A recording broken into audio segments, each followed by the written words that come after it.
Okay, good. All right. So our first attempt at a extracurricular sports, etc. Committee meeting on February 13th. We have quite a few folks here in attendance, so we'll go through the whole, which is one of the items I have here if we're missing anybody.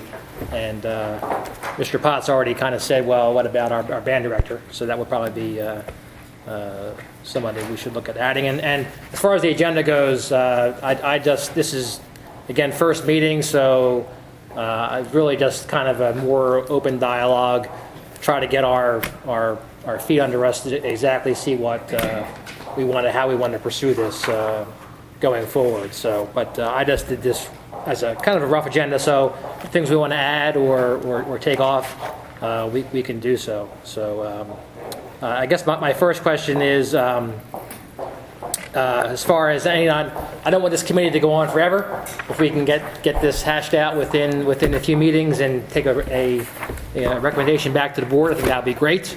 But as far as going forward, as far as meeting dates and times, originally we had scheduled for 5:15, which was before the facilities committee meeting. Just trying to keep it so that, for us board members, we don't have too many meetings and on too many different dates. So would that work going forward if we did it on the technically the second?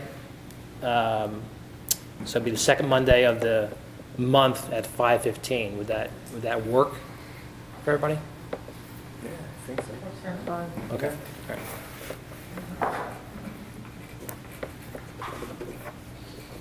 So besides our band director, I know Mr. McKnight had recommended perhaps a representative from the AC at some point be invited out. What do they handle now? But they're no longer doing lacrosse. Soccer and basketball as far as our feeder programs are concerned, right? So if we're thinking along those lines, does it make sense then midget football at some point, or what about? Like in my email, if you're going to do Amity AC, you have to do BYS, Yeah. DBC, I don't even know what they're called anymore. Yeah. Blazer DBYA. Midget Football, Blazer Mat Club. Yeah. If you want to. So it's a whole big, yeah. Program. Well, once again, that's just a representative to represent all of those feeders. Ooh, good luck there. Yeah. One week's better than another. What's the goal of the committee? Because if the goal of the committee is more to deal with what we're spending on sports within the schools and fundraising within the schools and policies within the schools, and I don't necessarily know if you need all the feeders. I mean, so I guess I'm trying. Yeah. I'm looking at what's our goal, right. and then who do we need to help that goal?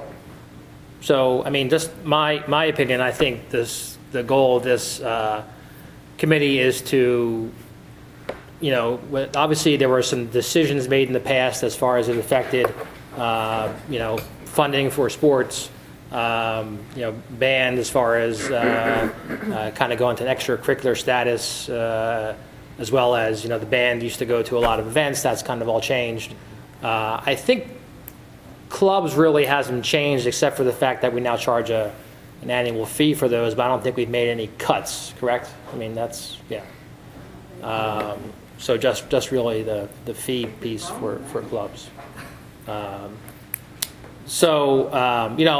goal is to figure out what we did, is that working?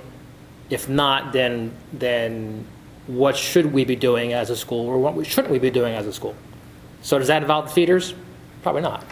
But, so that's just, if there's a disagreement to that. Well, I'm just saying, if you get too many people, Yeah. it's going to be hard to. I'm sure if somebody knows the extent of if somebody could report on the feeders, then that's sufficient. If somebody in the room knows the extent of it. I think They're too scattered that, Laurel, you don't even know, basically. I wouldn't know, because my kids have been out of the feeders for 3 years now. So I don't even know parents that are really involved because my kids have aged out. Well, I mean, I think it would pay to start at a certain level and maybe work our way down. I mean, if they were still doing LAX or lacrosse, I think that would make sense. Right. But they're no longer that. Lacrosse is now completely separate, right? Right. They went out and created their own 501c. Yeah. And swimming is their own entity too, right? They're kind of. Swimming's one of those weird. They're like hockey. Okay, so yeah, okay. I'd like to know the full extent of all the activities that all the kids are in under the name Daniel Boone School District. I think that's a goal of mine of the committee. Is that I sent Are the you thinking full that? list of that, of all that to Mr. Rathgab in preparation for the meeting. He has all the clubs and all the athletics and all the activities. Okay. Save the activities that are under the Plastow Wellness Foundation, because that's a year we did with this. Mr. Harris loves my favorite one, table tennis, which, by the way, has 30 kids every other day. Cool. It That's is, cool. He wants to call it ping pong, but it's really table tennis. How dare he. But the bottom line is, we don't know if we'll have it the next year, because if the Yeah. wellness grant doesn't Okay. approve, we won't have it. And that goes with yoga and high-intensity training.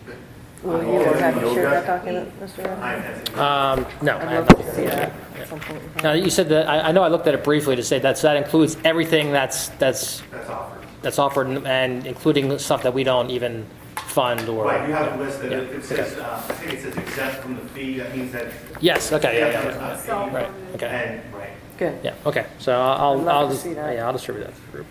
And Dave, I'm sorry, do you mind saying who you do have represented here? Because I Oh, don't know. yeah, sure. I'm sorry. I don't expect y'all to know me either, but you're horrible. I'm representing Sports Boosters. Okay. George Ian John Drum, the boys basketball coach at the high school. Tony Basile, music boosters. Okay, thanks. Yeah. And I think Carol's under her name. I'm disguised. Who am I? Mr. Potts. Sorry. Switch. Well, I'm over there actually, so I'm just I'm temporary. Switch.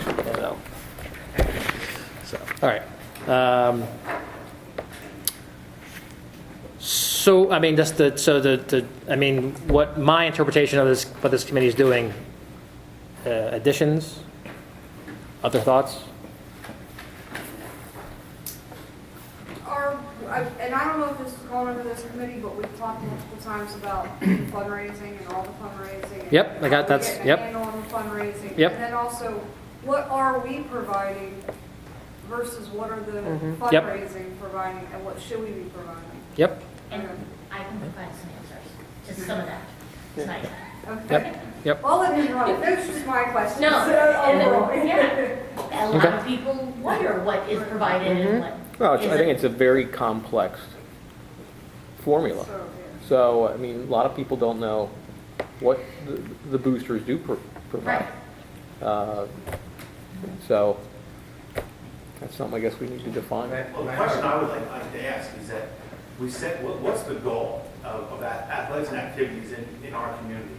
And once we set that, then I think we can figure out how to drive resources and whatever we need to those things. So for example, if we're saying that our goal is to be as competitive, the most competitive, athletic group, most competitive musically, then that's a goal, and then we drive support staff. If it is compete well, but full participation, so before we kind of look at how we fund things, we have to figure out where we're trying to go. Well, I know Mr. McKnight did bring this forward probably a year or two ago, where it would be great if we didn't have to have activity fees, because that's something we could eliminate. I mean, that's a big area to try to decide. Would I be allowed, coach has to go get equipment handed in, so if you have any questions for him, I wanted him to, Mr. Harrison and Mr. McKnight, when I met, to talk to him, because he has some information, or he has some background as far as before all that happened and now what's happening afterwards as far as activity fees. Yeah, I mean, I think everybody in the room knows, our defeat to Reading, is kind of coincided with this committee in an interesting way, I guess, is how to look at it. I don't know, but yeah, Coach G, could you? Yeah, so. Feel free to ask any questions along the way if you have any. Sure. Well, I can tell you, I've been the basketball coach for 13 years. First 8 is the JV coach. Last 5 is our head varsity coach. When I started, we had 4 varsity paid positions as well as 2 middle school positions. We also had no pay to play. Between years 7 and 8, over those first years, we kept the same, but as we got towards years 7 and 8 is when we started cutting positions, cutting the middle school position, cutting 2 of our assistant positions, so we basically cut our staff in half. But then we added pay to play.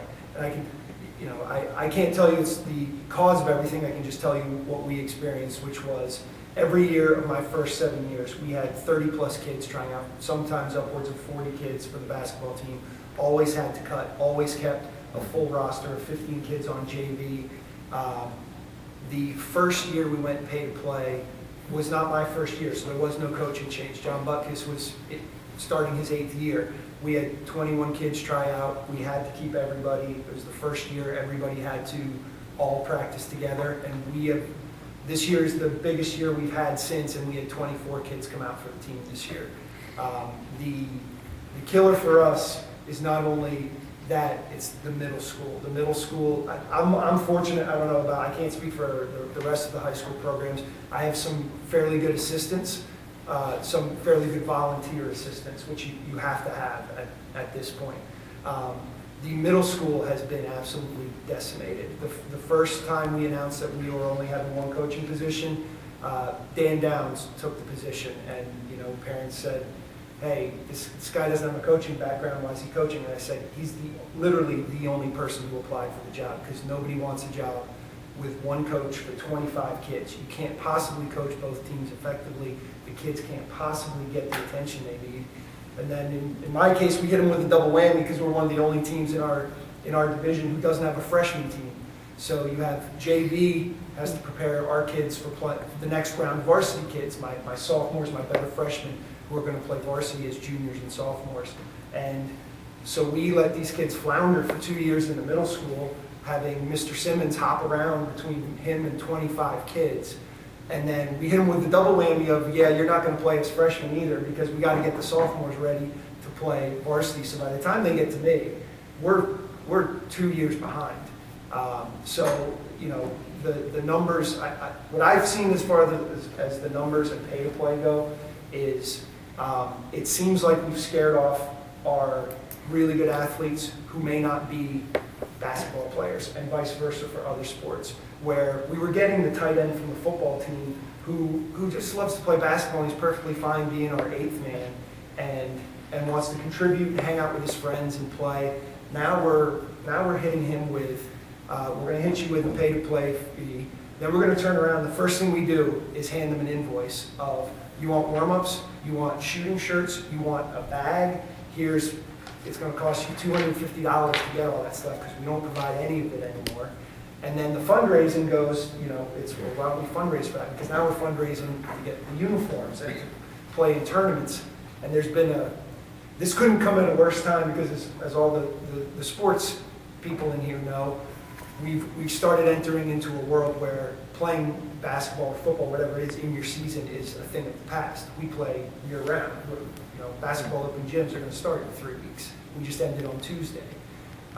And so now we're saying, well, we're going to play in this many more tournaments and this many more camps and this many more whatever it is. Oh, by the way, you don't have any money to do it, and you need to fundraise for all of that in addition to everything else. So that's where we've seen the struggle, and we've seen that. I think we've taken those kids, who are. I'm a good football player. I like basketball, but I'm not paying $500 or $600 and doing it year round to do it. And we've just pushed them off the ledge, and they don't play anymore. It's very rare that those kind of kids play for us anymore.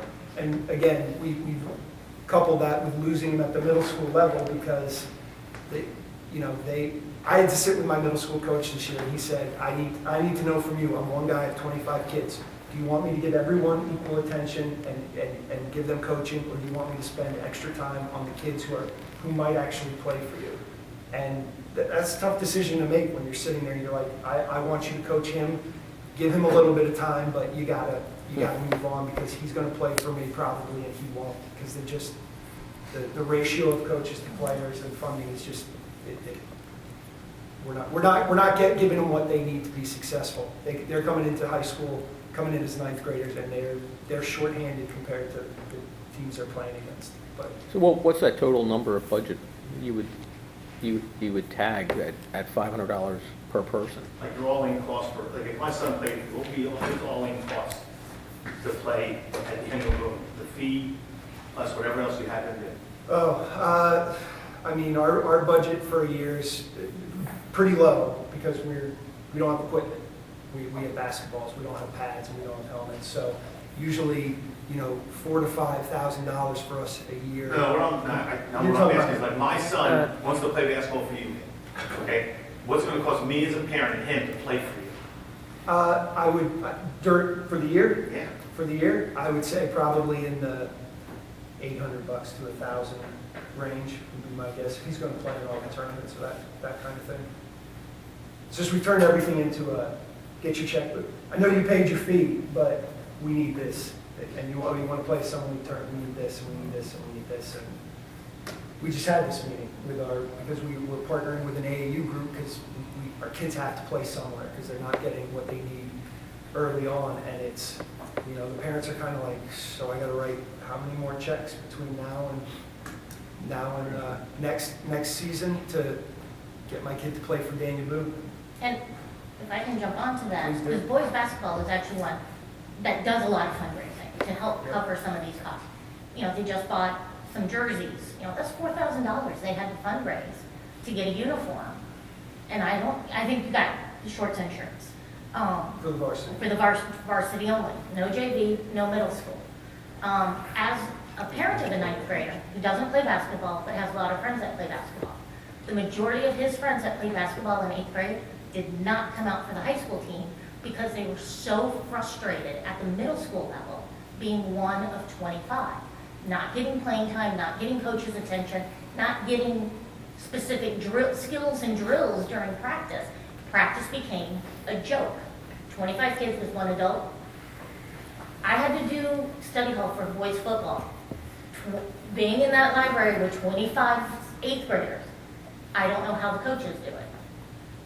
We've really damaged our base at the middle school, and then you have the parents who say, my kid's not getting playing time. My kid says he doesn't want to go to practice because all they do is goof around. Then the parents see the coaching, and because we have the activity fee, the parents feel that they have a lot more input in what what they can say. So the parents say, well, you know what, your middle school was a joke. You don't have to play high school. I don't care if you play or not. So it's a whole domino effect that has been created.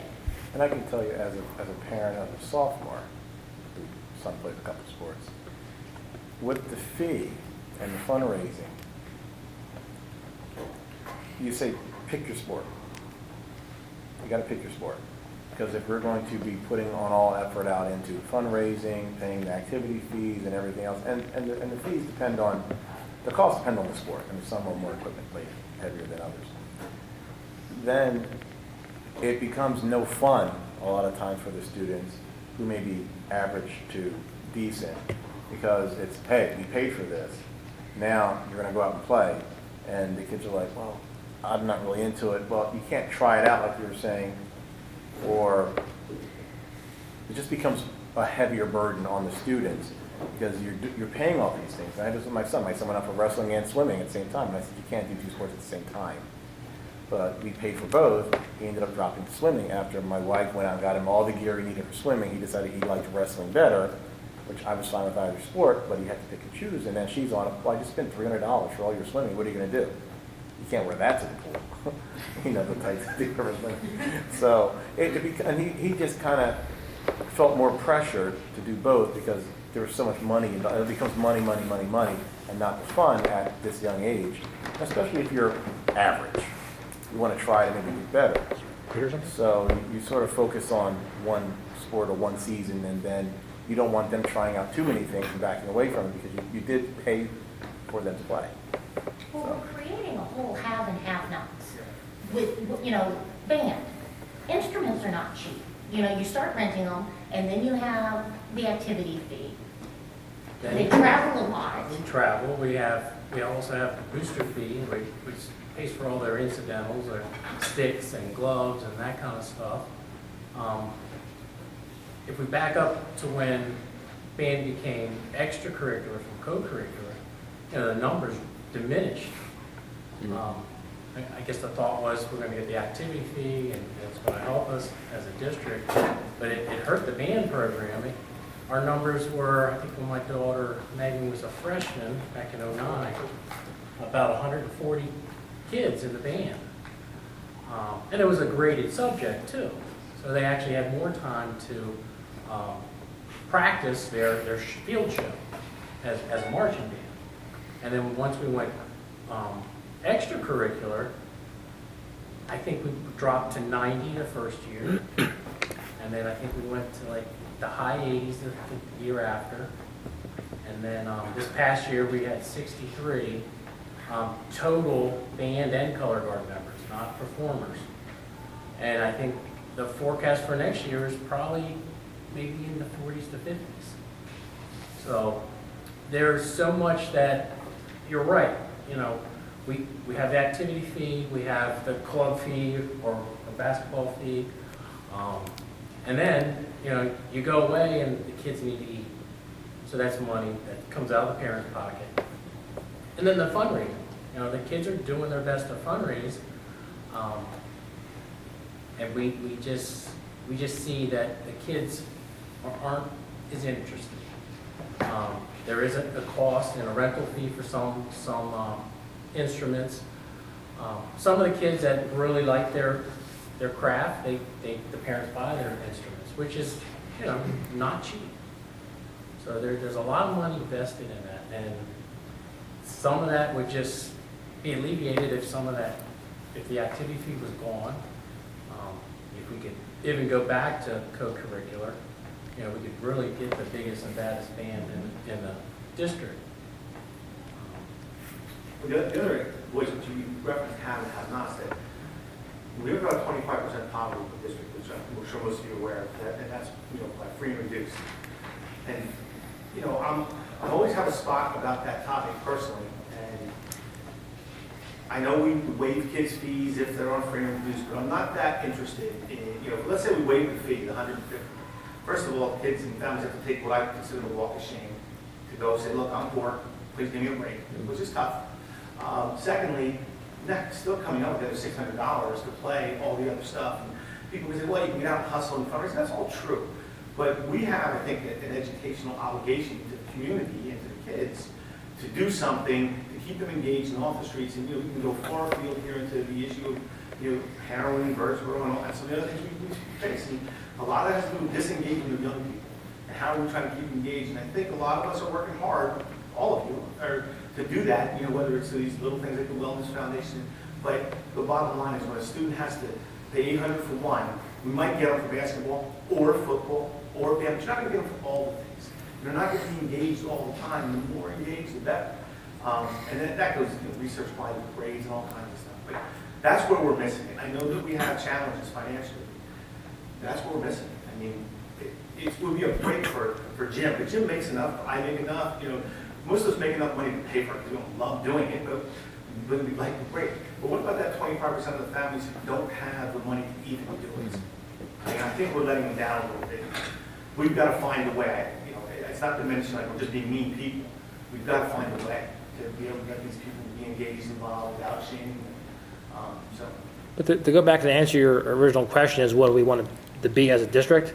And I don't think it's the biggest, the best. It's I think we need to be competitive, but it's not all about it's not we know it's not all about winning, right? There's a lot more, and I go back to that writing game where we're student athletes. As a student athlete, you're learning how to be part of a team. You're learning about respect. You're learning about how hard work and discipline get you places in life, and you're learning being character, and that goes for the same thing with band. It's more about winning your competition or winning your game. There's a lot more to it that really these kids can take with them life lessons. But we're not a lot of the kids aren't getting that opportunity. So I look at it, you guys as the school board always have to sit down with the budget and you say, well, we have these mandates from the state or the federal government that we have to do, but they don't provide the funding for it. That's kind of what the district has done to the extracurriculars. You've supported them by saying, we're gonna pay the stipend for the person, the advisor, and we're gonna get you to the games. But that's it. We are not giving you anything else. You're on your own to figure out how to make it work. It's just kind of the exact same thing. You do it, but you have to do it without any support. I don't know if this is possible, but, I mean, I know, I don't remember what we put towards athletics now. It used to be about $500,000, 600. I mean, is there a way, because I don't know what that then gets spent on, right? So is there a way we can get a breakdown of the athletics budget? within the- So to answer that question, I have some pieces of information that I'll forward to the group. Unfortunately, some of it is, Mrs. Reno provided me with sports boosters, which is very detailed, tells you exactly what that money is going for. And it's a 2-year Yep. grouping. Things change, you know. I get the report from our district, and I had the budget, but as far as where the money's going, Because I don't necessarily know that we don't pay. it says To me, that's the basic, what- that's the basic part of the sport, is. As far as the athletics, each of the varsity teams operates under the assumption that their coach is paid, the transportation is paid, refs are paid, and you get $100 for equipment. Anything else you need, you have to fundraise and pay for. That's it. That's it. Uniforms were cut. So, over the last 2 years, So if you go for football, you might be paying $1,500. I mean, you have to buy all your uniforms. football does a pretty good job of fundraising. football is Yeah. fundraising. You do, but you just fundraise instead. It's the same with us. It may not end up costing someone $1,000 because we did Right. 4 extra fundraisers, but But there's a limitation, and when this has come up with the board on the fundraising side, there's only so many times a kid can come and ask me, and at some point every month, I have to, my wife has told me the fundraising budget has been spent. Your $40 for fundraising a month is over. So, and that happens to all of you. I mean, every kid and every group is coming to you to fundraise, and at some point it's just over. The worst is cheerleading. I'll tell you right now. In my total between what Sports Boosters has paid out, and I'm taking middle school and high school cheer out because that is just a whole different world and realm. Yeah, that's a different discussion Yeah. we have to have. That's $100,000 over 2 years. With Sports Boosters, the umbrella, only spending 20. So $80,000 was raised by all the individual teams to pay for the uniforms. We've had teams buy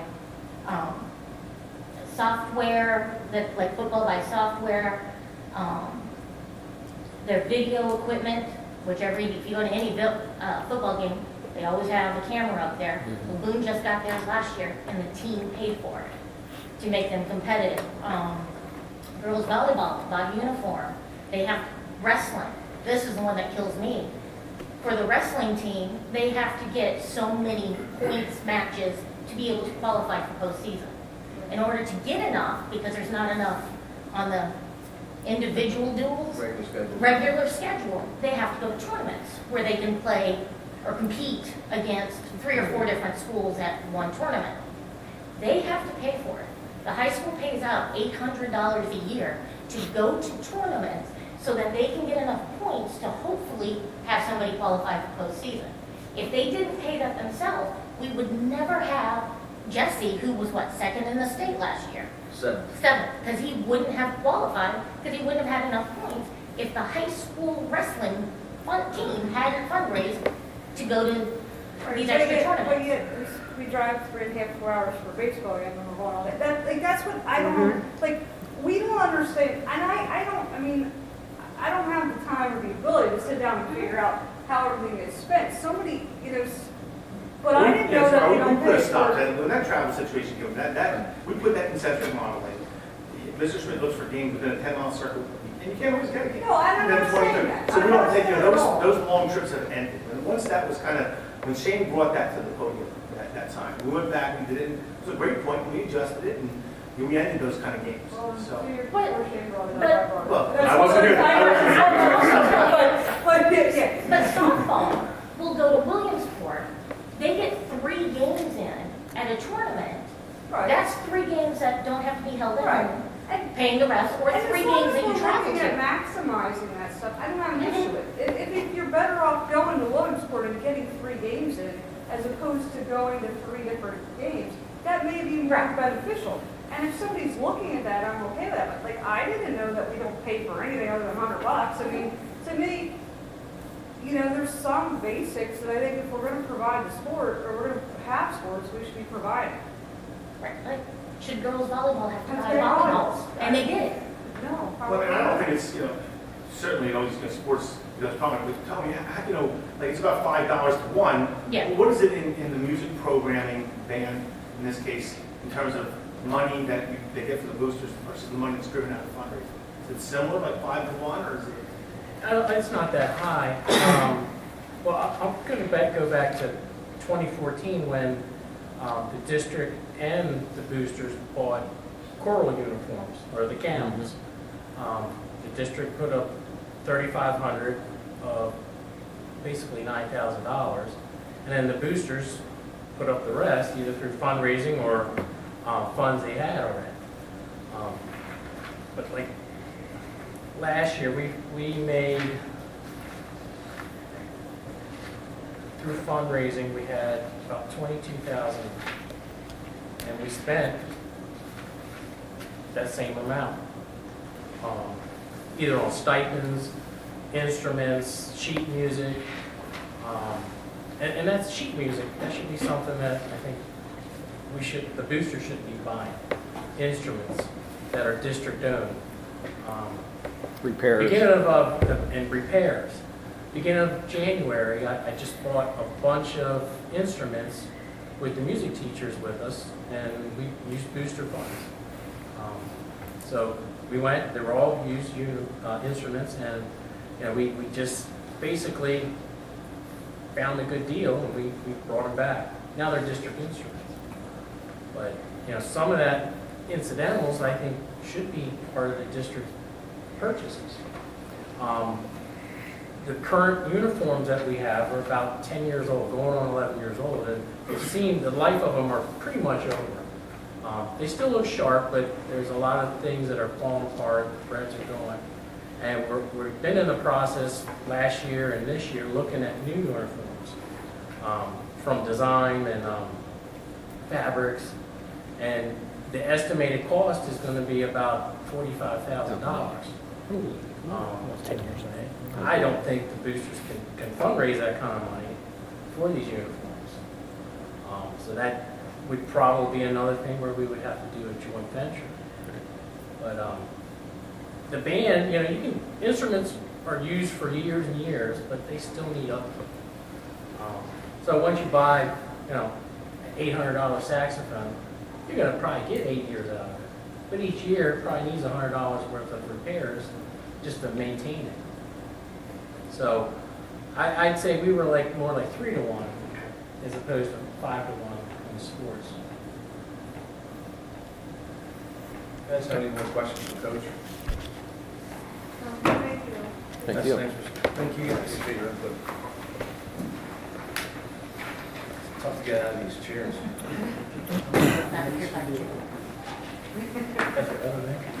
Some advantages to being short. Not many. Not many, Yeah, but but- that is one. We won't be having maybe our last meeting at MEC, I think. I don't know. All right. All right. So again, kind of going back to what we wanted, Mr. McKnight's question: what do we want to do as a district? we could go the opposite way and just we could say, Well, yeah, I it's would whatever. say there's a point where at some point you have to decide if you're going to do it half-assed, is it worth doing it at all, right? So, maybe that, and I'm not saying we should go that route, but if we can't do, are we just wasting the money we're spending if we're doing? Well, I think that's kind of my thought is either cut to the chase is I think we either need to do it or not do it. Right. But we are doing it in a colloquial way, a half-assed way. And the other what Coach G didn't say was the outcome of years ago when the threat of cutting sports altogether was first put out there, you did see students transferring because the parents who think their kids are the star kids are like, okay, well, if my kid, there's not going to be potentially no sports here. Why, I need to move my kid somewhere else. So we obviously did lose some of the better players then. But the whole culture of my kid's going to be a super athlete is a whole different topic, which I don't think we need to get into. But that was another one of the outcomes of the. Basketball was a good example because they lost so many kids. I think it was around 4 or 5 kids, good kids that would have started. That the kids that are now seniors were playing as sophomores. They really weren't ready. They weren't really ready to play varsity, but they were forced to because of numbers. And I can tell you that from experience. Yeah, yeah. So the kids that transferred would have been our starters. The other ones would have been developing. So they were forced into a starting role because of that. Yeah. One of the things Mr. Schmidt and I did today, we were adding up things, and I think if we even threw in what Music Booster spends, we're talking a total of It's not a huge. It's not in the scope of things. It's not a huge. Higher budget. What was that number again? Less than 1%. 300,000 is what? Ideally. All I extracurricular think that, spending? well, I think, and I'm high. That's high. I'm high. I'm around, I'm taking it. And how much of that comes from the district and how much of that comes from? No, I'm that's having what- trouble. No, that's what they spent. We probably spent 6. The boosters altogether. No, No, what I'm that's not what saying she's is- saying. She's saying no, that what is I'm the saying cost. is, if you took the fundraising that the teams do Right. and did The it, so that they're only activity fundraising for the fun stuff, the extras, food when they go away on a travel game, spirit wear. I'm not including any of that. So the teams won't be fundraising like that. And you add it to Mr. Schmidt's budget, and then you could probably add another, I rounded up $50,000 for music and other extracurriculars. You're still talking like 0.75%. 300,000 is the total amount, regardless of the source, spent on extracurriculars in the district, not including cheerleading. Is that what you're saying in your analysis? Well, I can tell you it's 150,000 over the last 2 years. From boosters. What From the sports boosters boosters spend? and What they team spend. boosters. So $75,000. That's not what my understanding is, that's not what the district spends. No. That's No. what the outside Yes. sources are It would take spending. another $75,000, $80,000 to put us right. That's what you're saying. And it's over. Yeah, and But what I'm saying, that's rounding high. spending what we're spending now, I understand what you're saying. Whatever we spend in the budget, which largest transportation, coaching salaries, and officials, Correct. whatever that number is, which I don't know, Plus- that fixed number. And then you take the additional 75 there, additional 25 a year for you guys, and we would be right. We'd be on track with where we would probably need to be, hiring coaches, supporting our kids. I don't like to compare other districts. We've all talked about that. It doesn't matter. It's irrelevant. It's what do our kids need? What can we do? So that's what I think I hear you're saying. And it's less than 1%. It So seems the like- things that bring in the most publication, what you see in the Reading Eagle is sports, the different things. You see, that's what gets your name out there, whether it's good or bad. Might be the only positive. Unless it's a Tuesday morning, the second Tuesday morning. Here's a little bit of a visual. These are, I know you can't all read it, but you can see it. All the yellow highlighted are coaches that are no longer in our system. You push positions. These are positions that are in the. That are no longer filled. Right, they're no longer filled. That's a lot. I'm not saying I would want all of them back, but we certainly could use, at least Well, yeah, three-quarters of them. it does bring up the other. I have on here as an item is our parent coaches, because now we tend to backfill with parents who have kids on the team Right. as volunteers, and that tends to set up situations that might not be the best. It's uncomfortable, as a head coach in my past, it's uncomfortable to have a father standing there, and if all he does is look at his own kid during the game, and, becomes his own agenda, versus a paid coach who's there for everybody. Or on the other hand, they could, if the father's harder on their own kid. I was gonna say, You it's know, Yeah. that on the happens a parent. whole lot. Yeah. Did you get a number for what we ran in the pay, Extra the activity fee?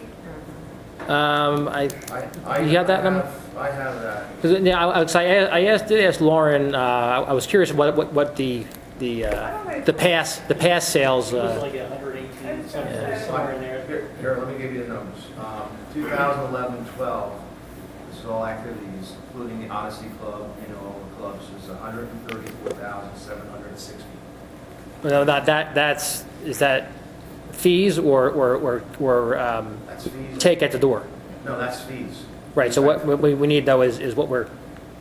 Was the question what's our take at the door or? No, I'm asking what we bring in activity fees. Oh, okay. I have. Pay to play fees. I had the 15, 16 here. So. Well, I just went back to when it all started. The next year, 2012-13, is almost 36,000. And then it starts to drop to 122 in 2013-14, 2014-15, 117, 2015-16, it's down to 113. As of right now, it's at 90. Now, that doesn't include spring sports yet, but you can see it. That's a little. Well, Definitely. in the springs are lowest because many kids have already played. Correct. Paid. Some already paid their two. Or one, if not. So, piggyback on what Coach said, we're getting the football players that just play one sport. It's cheaper just to go lift, than to play basketball or another. Now, your son plays 3 sports. As an athletic director, that's what I want. I want at least 2 sports from every athlete. We only have so many athletes in our school district. And my kids enjoyed getting the old checkbook out from mom and dad. So, if we have only them playing one sport, it really affects our entire program. And the activity fees is definitely, by the numbers, is something that's hurting us at this point. I'm not saying get rid of it totally, but we need to drop it down. I mean, my thoughts would be if we're going to have some kind of fee, it's one and done. You get a flat fee. You can Correct. play as many sports as you want, and where maybe that's all included with clubs and who knows. But instead of having 3 different fees or whatever cap, but so. I had also asked Lauren. I don't think I saw. I wanted to know what our take at the door was, as far as and how that your passes worked out. We generally, I can tell you what we made last year, and it was around $50,000. Here it is. Okay. Football brought in 28,000. Girls volleyball was 3,600. Boys soccer was 2,900. Field hockey 17. Girls soccer 4,200. In the winter we had girls basketball 31, boys basketball 31, wrestling 1,100, and boys volleyball 2,300. So it's roughly around $50,000 that we take in. And who gets that? This year might be a little different. Was that split We had with the sport booster? passes. That goes into the general fund? Yeah. The gate, Yeah, for the football too, the gate fee? Mm-hmm. Goes into the general fund? as far as I know, yes. Yeah. That's where it's supposed to happen. I'm just having a problem with the spending decisions. Like, we can throw more money at this, and we can argue about where it should come from, and I'm just not convinced that what we're spending is actually needs-based. Who's making these decisions that we need new volleyballs, we need new softballs, we need new uniforms? Is the new Well, the policy being uniforms are followed? on like a 4 or 5 year rotation. Is that codified so far? Is that, like, where is that stated? That is everybody following that? 4 or Yeah, 5? I will- All sports have a 4 or 5 year? There's a spreadsheet that shows you when they got them and who's eligible to win. But right now, because teams are having to pay for them, they may be due, but they don't have the money, so they're just keep going. So that's within the boosters, you're saying, that spreadsheet? Well, now it is, but the spreadsheet I got from the athletic department before Yeah. Goose gave it to Do you me. know when the last year the school actually bought uniforms? My recollection is when the activity fee hit. And they said, we're cutting the athletics to the bare minimum. Because I kind of like what Carol said, I hate to see, if we're going to do sports and we decide we want to have a sports program and we fund it. I hate to see going back to what we found 7, 8, 9 years ago, Absolutely. where money was being spent on things that it probably didn't need to be spent on. Yeah, I mean, if We we're, didn't know that. if we're going to pay for uniforms, we Lunches should for- have a cap on the amount of, and then if the team wants to spend more because they want some extra bells and whistles on the uniform, then fundraise for it. But here's my question. You know. How do you determine what that cap is? A wrestling singlet is a Well, lot that's what we- cheaper than a that's- football jersey. That's what we need to drill down a little bit there. Yeah, yeah. I mean, the football uniform is a heck of a lot more than a basketball uniform. Well, I believe the whole football program is probably the most expensive. Sure. So, But from what George said, It brings in. Yeah, they bring in the They- most. $28,000. But I think the to Mrs. Bites and Ms. Twardowski's, the fear is that we throw more money at the problem and then we find out that you're spending money on banquets and everything else, and that's really not what that. If you're going to have banquet, that's fine, but then that should be fundraising. By the team. Yeah. The oversight, I mean, to me, because I do a state of high school, Jane was state of middle school, doing a state of the athletic program and accounting, and having that oversight, I think is certainly fair. I think that you guys holding us to that accountability is the right thing to do. And if it's not the right way, then obviously take care. You talk to us and do what you need to do regarding the people who are leading, each of those areas. But going into a broader sense, and back to what is our goal, I think, you talk about a bunch of kids moving on, and I think if it's happened in athletics, I'm sure it's happened in music, where as things, people have to take on all these costs, they're going to go elsewhere where they don't have to take on all these costs. Exactly. So whatever we decide, there's going to have to be a rebranding message as well. That, this is what we're about, because the unintentional branding message was that we're cutting back in whatever it was, 08 or 07, and people, took flight. It's going to take not just reinvestment, but then a rebranding of the message going out about how you're doing it, how we're doing it, what we want to do. Yeah, I mean, I think quite a few other districts have adopted fees. Nowhere near ours, but they have adopted fees. Correct. I think everybody in Berks minus Reading has a little Middleburg does not. Okay. With the question would be interesting would be to compare school districts like us who have our poverty rate and what are their fees? Well, what's their range? And they're out there. I mean, to compare and contrast when you say Reading doesn't have, for an obvious reason, Muhlenberg has taken on the dynamic tremendously of Reading, and so that likely be one of the reasons that they reduced it, don't have it. Mifflin, I know, does have it. It's $75 or $80. So is that a task that you're volunteered to take on, That's Mr. what McKnight? Schmidt does.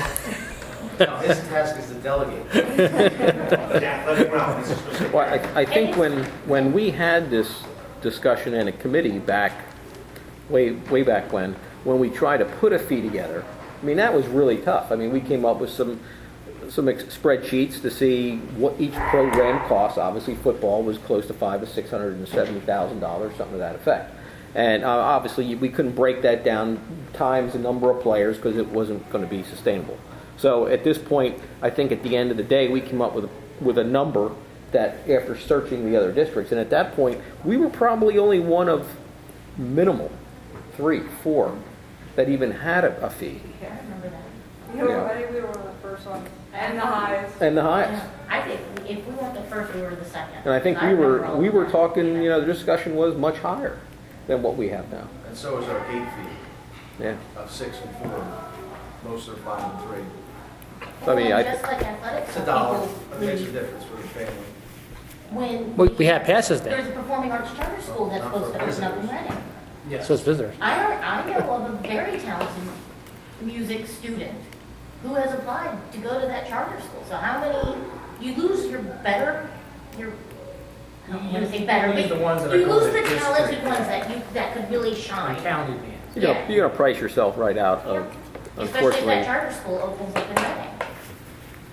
Yeah, that charter is set up to attack everyone's music and arts program. Right, but it's gonna affect the music program. It will. I know somebody that's applied. Every We don't district accept in it. this county is scared of that charter because it's performing Yeah, arts. well, we charter. have 7:30. My daughter The arts, said it was like a open, lot of she our would students apply. are, and you're right, we are pricing ourselves out of the programs. I mean, the music, the football, the basketball, the baseball, we're pricing and we're taxing ourselves out of it. So if you want to end it, this is the way to do it. I mean, would you want to take, I mean, I'll throw this out there. What if you took out all the ticket sales and you applied it to this number right here? You know, we had $55,000, and you could take that, say in gate fees, you took that and applied that to this program, which would be minimal cost to the student. If we could cut the activity fee in half and then focus on the middle school and start rebuilding these programs because they're coming up, would be a great start. But I'm worried about the music program where we're performing outside on the field and it's going to be one kid with a trumpet in. Right. Oh, yeah. Music director. So we have to do, and my daughter plays sax in 5th grade going into middle school. Hopefully she's going to continue. I was in marching band. I want her to. She's playing the sax that I had. You want to retain them and you want to move them Right. up. Obviously, if they're going to see what's at the high school, there's no initiative on their part to keep playing that instrument or move on. And they also have to know that it's fun. They can't know that it's a lot of work, and they don't really want to.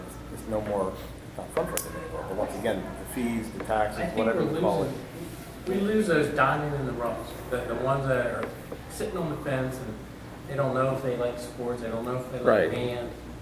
But George, you probably had a kid to come in and be like, oh my God, where you been all night? You know, those are the kids that we need, and these activity fees will scare some off. I remember in band when they played at halftime, we had cheerleaders in the band and we had a couple football players in the band. Yeah. You know, when Because we it was during the day.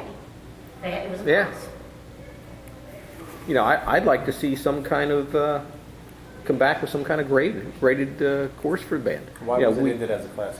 So they can get the So we get the money. You couldn't charge an activity fee if it Correct. was It a was I'm class. serious, that's what It was a money thing, Bottom line. 100%. and I fought that tooth and nail. But Couldn't charge I know an we activity talked fee. about if I think it's more strenuous than gym. Oh, God. So why can't we move that from that area to music and count that as So you lost a lot of kids that, you know, we saw them come up through the ranks too, that they would have never tried out for marching band. No. Because it was a lot of time commitment, but because it was a great subject, they had to. Right. And then when they got involved in it, they wind up loving it. And even those kids stuck with it, even after it became extracurricular. Those kids still stuck with it for the 2 more years until they graduated. And that's that's when you started to see. That's what these numbers show. And it'd be interesting to see what the drop is from 8th graders that played Right. in band, to how many of them then played the next year when they get to high school. I think and it costs $150. prior 8th grade, I think we were looking at between 15 and 22 Yeah, to move up. And next year you think we'll have 5? we'll have 5 maybe. Seriously? Yeah, maybe. I mean, it's a very concerning. I mean, I know everything with basketball sounds very disheartening, but with band, from my first son, from 130 to We've where. also been in a declining enrollment environment too the last 5 years. Well, So No, it's but we natural still, that we'll see. no, but we still have a good portion of students. If you go to Amity, they have a large band. And what Dane is building Mhm. there is a strong band. Mrs. Snavely does a great job. Right, and when they rise, they're falling off because of, well, it's not a class, I have other interests. So our declining enrollment, fine, but that percentage of students who play instruments is still strong. And my fear is that we will not have a band in 2 years at the high school. Well, in addition to the declining enrollment issue, I mean, that has not touched the high school during this period of declining performance, let's say, whether it's music or athletics. I mean, the numbers have been solid at the high school going back to '07 at 11 and 1250 any given year in that building. So that has been pretty consistent. The reality is that it's not just like you said, basketball or band. I went back with George Lucas. Over half the games lost by winter sports teams were blowouts. We were run out of the place. That is humiliating for our kids. Yeah. And that is not right, guys. I mean, to put our kids in that kind of a situation is just not right. They're getting embarrassed publicly. You know, Reading Eagle can report, you know, on sports when they do athletics or whatever, but I would say that if our kids were getting blown out academically, we'd be up in arms, right? And we should. And this is an academic, educational environment athletically as well. There are a lot of things learned. For all of you who played in band or in athletics, some of your greatest memories are from that time. And we're not creating that right situation. No, I'll agree with Tamara. It's either we do it right or we don't do it. I think we owe it to the kids to make a well-rounded program. So this could be our last meeting. This could be it. Give me your checkbook. Bring it over. I would have to say that band needs to go back to a graded subject. No, definitely. It has to go back to a graded subject. Because if not, we will not have band. Well, then you can't charge any fee for that. Right, but there's, I mean, we have a carnival now. That could be the big, I mean, that's why I work with the foundation to do this carnival. As that could be the big fundraiser. Each group would have a booth or something. Well, tell me, is band worth $7,400 a year?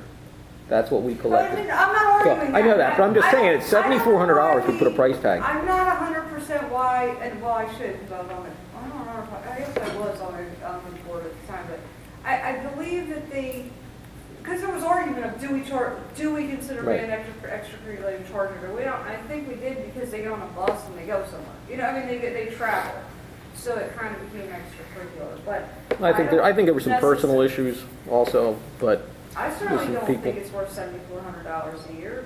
On the other hand, I mean, you know, do I think some fee for sports is horrible? I mean, when the kids are little, they pay fees. I mean, I was there. I worked 3 jobs when my daughter was little.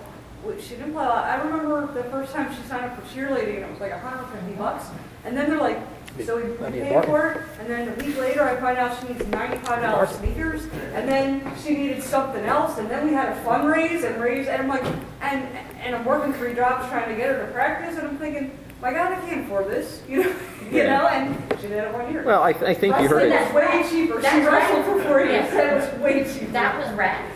So you can Yeah, kind of justify it. What you just described is exactly what middle school and high school cheerleading parents have to do, times 10. Yeah, Right. I mean, if we're going Not to, paying their property taxes to the school to participate in a school event. Right. if we're going to get into that now, I mean, that's a whole, I was going to say that cheerleading needs to change. Unless, I mean, to be frank, nobody in Burrsburg can afford to be a cheerleader. No, Can't. it's roughly $3,000 out of pocket per cheerleader every Yeah. year. I can tell you the checks I wrote. Yeah. And there was a fundraiser every stinking week, something different. I was just like, what now? One of the concerns you guys have so far is that group is taking a disproportionate amount of the fundraising opportunity. You know, it's just, there's only so much people are going to give to. Right. I tell you how upset my wife was when she was doing a basketball fundraiser and she was doing the same fundraiser, and she was just like, "Oh my God, they're doing the same fundraiser we're doing at the basketball game." It was like, It's almost you got to put a toll booth at every light in Birdsburg and just drop your change and say, we will not come to your door. But what we're doing is developing good I think there's fundraisers. only 2. We're not developing good musicians or athletes. We're Right. developing Right. good fundraisers. Yeah. So they can go work for any non-for-profit in this area Yep. and be pretty good. Well, So once Marketing. again, I a think lot we of need times the parents are. They're marketing Well, but I majors. think we need to look at this though, I look at this list, I go back to it, if we're gonna be productive, band should not be on this list with football. Okay, band should be a taught in the building, lesson, graded. Now, when I was doing it was marching band and jazz band. You could choose, most did marching band, but jazz band was a certain group. When you Right. go out for jazz band, there's a higher level, a lower level, there's orchestra, there's all different levels. And you can raise funds for trips you want to do on that, but that's still graded. So We take it from graded in the elementary. middle Mr. school. Kurtz is on the board then too, so I think. I have 3 questions on this topic, actually. So I was in band when it was graded, and I participated. For What did you play? I played euphonium. Who? My niece plays that. Yeah, but I have some questions about how the grading, A little bit. if it's an academic subject, like we do have instrumental music right now at the high school. We have symphonic band, I think we have wind ensemble. Like, how would you grade marching band differently that would make it merit, affecting a GPA? When I was in it, you got points for showing up. And you could lose points if you didn't show up. I don't know if that is a reason to give a grade. Like, it became more of an, if you don't do this, then you're going to lose. Well, I believe in the morning they also have Yeah. rehearsal. It doesn't have a class. So it's Yeah, the practice music. But then it that's was, if you didn't go and do all the The extracurricular kids things. you're actually are graded at, to your point, in sectionals, they are pulled out, they have that relation. So it's not like our kids aren't getting, instrumental instruction. What they're not getting in the school day is marching band instruction. And they show that they want to, that's what the first period, band period used to be. But all the music pieces are still happening. I mean, Mr. Wolf's schedule, if you look at it, would only look like he teaches 2 classes. It's not true, because he teaches all these other sections all over the place that students study all the time, so they get pulled and they get pulled in that way. So that does happen. So just, I don't know That's if you just want my to with all the question. information. How would So- you academically grade this distinct from instrumental music, but not just for, like, I mean, if we're going to grade it, if we treat it as a sport, which is valid. I think that was a half a credit. And that half credit was based, even if you did it 1 year or 4 years, you received a half credit. Well, I think if we do it like gym, I think that makes much more sense. Well, I think we had mentioned that a couple years Are we going to ago. use it any different, believe, than the chorus or concert choir? What's the difference between instrumental music then and marching band? Like, are we going to grade more You marching, or are we going to grade? you have playing tests, because you're playing different music in marching band than you are Right. in symphonic band. So when you're in your sectional, Sectional. you have a playing, That's valid. you have a playing test where you have to Right. play a portion of the song. Okay. For marching band, That's it what should be from memory. That's what I want to know then, like, Yeah. what will be, Yeah. if that'll be the performing aspect. So what will sounds to me like Mr. Kurtz's issue was back when he was taking it, it was just if he showed up or not. Right. And which- I wouldn't say it was only that, but it became a way for folks, teachers, administrators to say, well, if you don't want to do this, if you don't want to dedicate all this time. I really think it was, Right. if you wanted to do jazz band, concert band, wind ensemble, you also had to You also participate had- in marching band. Right.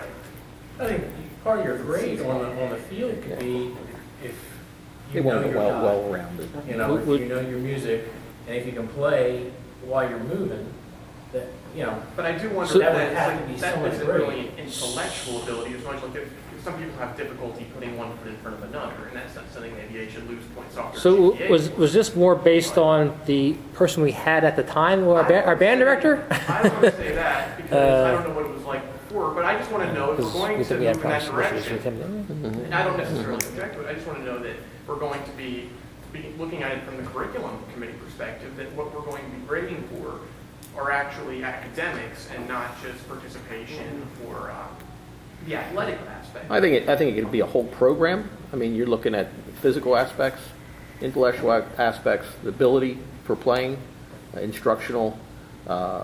You have, as far as self-study, time management, that's all right there. Well, now Okay. they have the charms, that don't they play and record themselves on charms, or it has the capability? Well, you have district it has the band. capability of. It All has the that, has that, capability yeah. of playing it so that Well, if you needed to be able to listen to students, they could record themselves playing part of the marching band song. I tell you what, Mr. McKnight, why don't you, can you Yeah. come back to us with a recommendation as to how you see, if we went back to co-curricular with the band, how that would fit into your high school program these days?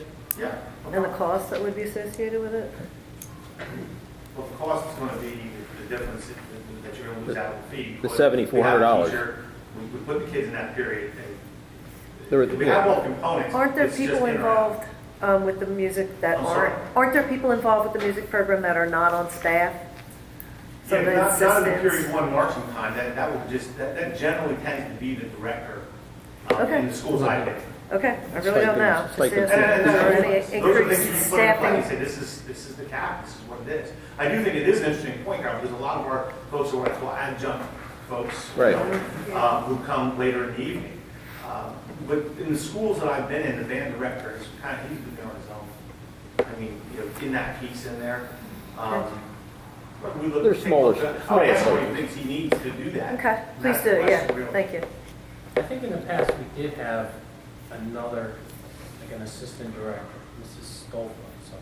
Yes, yeah, she was the next. So she was, when Justin McAdams was here, she was here with him, I don't think she was full-time, but I think when we went to this, that job was eliminated.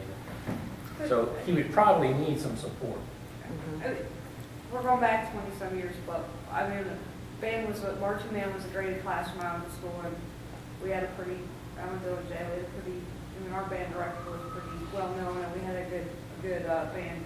But we had like a drumline instructor, but they only came at night in the summer. I mean, the only staff position was the band director during the day, and we'd go outside for the sport period, and if it was nice in the spring or the fall, you were outside. Instead of inside, you were outside doing your marching routine and stuff. And I don't remember how it was graded, but I know it was part of the grade. It was.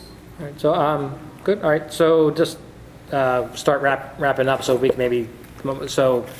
Mr. Wright, if you could look into that, and also if you and Mr. Rexroad, we didn't talk about clubs at all, but I'm kind of curious. So I have for this 15-16 year, 249 students at the high school involved with clubs and 98 at the middle school. Can we go back and like see what those numbers were in previous years, or if that's available? I don't know if the clubs keep records or not. Well, and I think one of the things that's important to know is not all of the activities at the middle school get charged the activity fee. So that's the number of students who pay an Pay the fee. So and that's TSA, jazz band, select chorus, and then our students who are in Odyssey of the Mind. Other than that, like for example, if they're in the musical, they're not paying an activity fee. So obviously that's a huge number of kids because Yeah, okay. a ton of kids involved. Well, I was very surprised by the 249 number. I thought the high school would be higher than that. I don't know if that's accurate. Okay. What are you driving that number from? Let me ask you that. This came from Mr. Schmidt's sheet, Is that actually. fees collected? or- Yeah. Let me find out. Okay. I would think it'd be higher than that. So, Yeah. Okay. Okay. Do you guys actually track the clubs and then the different clubs and the number of kids in the clubs? Usually at the beginning of the year or when they meet, I'll ask them periodically, but generally it doesn't change a whole lot because for the middle school, my kids don't drive or anything. So Right. they meet typically during the 8th period time. So generally when a kid decides they're going to be in a club, they're in it all year, like student council. Right. No. Yeah, I But know. a question that had come up before is if we have a club with 5 kids, should we be able to have it in the club? Or is that a stipend that we should not be paying? Correct. Well, and I do not, there should not be any clubs where you pay the advisor that have a number that low. Anything that we do at the middle school that has a stipend attached to an advisor, they are not that small. Like, for example, my math counts teacher, she does math counts on her own. She takes them she goes with them on a Saturday to do that. She just did it this past Saturday. I think there's 6 kids in that. She doesn't get paid anything to do it. She just does it. So, there are a number of things like that, but that person doesn't get paid. So my TSA is the biggest one there. That's like 62 kids. And then there's jazz band and select chorus. Like I said, I think jazz band is 20 kids and select chorus I think was 40. No, 36, 46. 46, I think. So that number, that was from last year though. This year number went up a little bit, I think, from that number. But I think there's 46 kids in select chorus, 20 kids in jazz band, and 62 kids in TSA, I think. So those are my only advisors that would be, the kids are charged the activity fee and their advisor gets paid. Okay. The number may, going back to our 249, there's 2 things that I really, when I came in, I thought were interesting, is that first we let the students try for any club for about a week or 2 to start the school year before we get into tracking down the fees. The second thing was that there was some comments made that no clubs could really officially begin before 3 p.m. because of the double dipping piece that was going on in theory by teachers and so forth. So I think students don't really want to wait around always till 3 o'clock to start a club. So that, I will vet that number, more strictly to see if it really is that number, but that may be a driver. Well, here's some, the Odyssey Club, that's gone, let's see, 2012-13, it was at 62, the next year it went to 38, 39, 14, we have 7 this year. Now, the advisor for that club retired 2-3 years. Sorry, what club is that? Odyssey of the Mind. Yeah, But she still does it, but she's a retired boom. okay, so it's the same advisor Yeah. Is that advisor she get paid for that still? There's a stipend. Huh? 'Cause I would say 7 kids, is that worth it to have a club like that? That's, And why did it Well, drop and so part much? of the issue with Odyssey of the Mind is that parents generally, it's usually parents, but there are some teachers who volunteer to work with certain groups of kids. So I know for the middle school, I had a group of kids who wanted to do it, but they couldn't find an adult that was willing to work with them. So that's one of the problems with that. We pay the person who oversees the whole program for the district, which was Connie Taylor for many years. But part of the problem with the numbers is that the kids still need a coach. And sometimes they have difficulty finding somebody who is available right after school or at, in the evening or whatever to run that with them. So I know that that's been one of the issues, because I often have some kids who, like my gifted teacher will contact me and say, if you hear of anyone who's interested in doing this, I have, 5 kids who really want to do Odyssey. so don't understand, you're saying there's one person we pay to oversee the whole program, and then there's volunteers who we fill in for each You have grade, parent or? coaches Okay, Yeah. for each team. for each team. I only know, my son did it, so he's one of And I was in 5 people that. So is it a team like a subject matter that you're No. no. Yeah, it's just, It would take a long time. Yeah, Okay, they- all right. just think outside the box, that's it. got it, okay. But like the team that went on to, I think they went to Wisconsin and placed in the International Odyssey of the Mind, Yeah, we had they stopped. They like, we want to take a break. Well, they didn't come back. Okay. Well, this is something else to keep in mind with clubs is should we have clubs if there's only 5 or 7 people in club? So, Or can we combine them? So Yeah, I think we talked about that in the past. Coordinator position, like there might be internally, there's, I think, a legal thing there. 'Cause I remember that discussion came up years back about Yeah. that specific position and how it had to be filled. okay. So there might be Alright. some activity there. And then as far as sports go, George, can you come up with a number that will do it for our, so that we Attractive. know that this is what it will be, and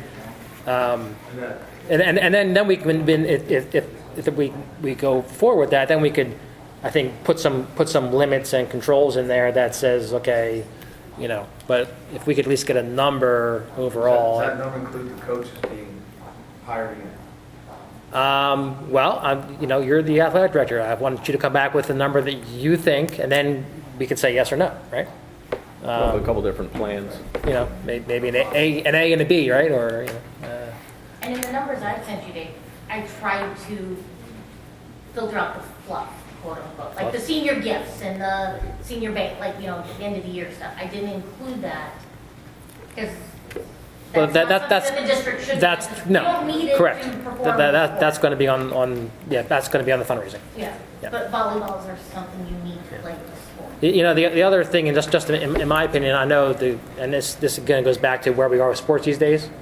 But put a serious thought to. I know, Coach G was saying, well, we do all these tournaments year round. I'm of the belief that I think we've gotten too far afield with you got to play a sport, as you said, all year round. Should we as a school be paying for that? I don't know. I don't think so. If you'll note, I have summer league Yeah. as a separate line item. I think that you should can look at. probably something that should go back to the fundraising. I agree. Yeah. So, Well, if they weren't fundraising for uniforms, they'd have more money to, I guess. right. Or they would have to do, I think, like boys volleyball and boys basketball, I think they did 5, 6 fundraisers a year because they were paying for so many things. They could go down to 1. That's a huge difference on the community, the players, the parents, their extended family. Okay. Anything else before we adjourn? Next meeting, what's the meeting? So we'll meet March 5:15. Yep. In this building? No, back at, well, we'll get to that, yeah. All right. About the high school.